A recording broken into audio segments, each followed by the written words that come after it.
Tous les enfants de CP peuvent apprendre à lire facilement. Il faut avant tout enseigner le son des lettres plutôt que leur nom. Par exemple, la lettre R ne se prononce pas R, mais R, comme robe. La lettre M ne se prononce pas M, mais M, comme montagne. La lettre S ne se prononce pas S, mais S, comme souris. Pour les lettres voyelles, c'est beaucoup plus simple, elles ont de la voix, on les entend. Elles se lisent, elles se prononcent exactement comme elles s'appellent. Par exemple, la lettre A se prononce A comme avion.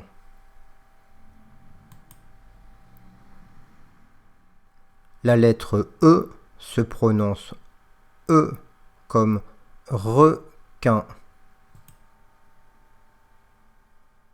À la fin des mots, la lettre E se prononce discrètement E comme livre. Cette lettre se retrouve dans les syllabes qui terminent certains mots.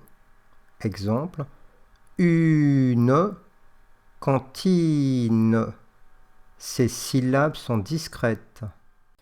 Attention à ne pas ajouter le son E à la fin des sons consonnes.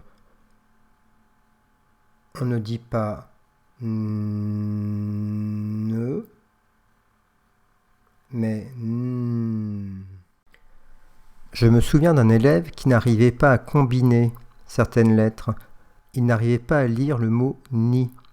En fait, il m'avait expliqué qu'il disait ne, i. Et il ne comprenait pas ce que voulait dire un ne, i. Il y a une dizaine d'années, j'enseignais en CP.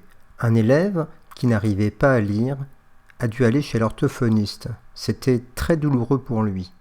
L'orthophoniste m'a alors expliqué que sa maman lui avait appris à lire avec le B à bas. Elle lui avait dit, tu sais, c'est très facile pour apprendre à lire. B, A, bas. B, A, ça fait le son bas. Alors cet élève avait pris l'habitude de lire, par exemple, le mot moto.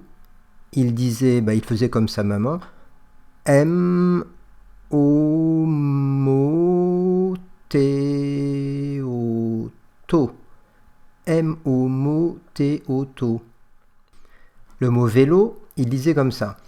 V, V, L, O, lo. V, V, L, O, lo. Naturellement, il ne comprenait pas ce que voulait dire le mot V, V, L, O, lo. Alors l'orthophoniste lui a expliqué qu'il fallait lire le son des lettres et non pas le nom des lettres. Voilà, que sa maman s'était simplement trompée.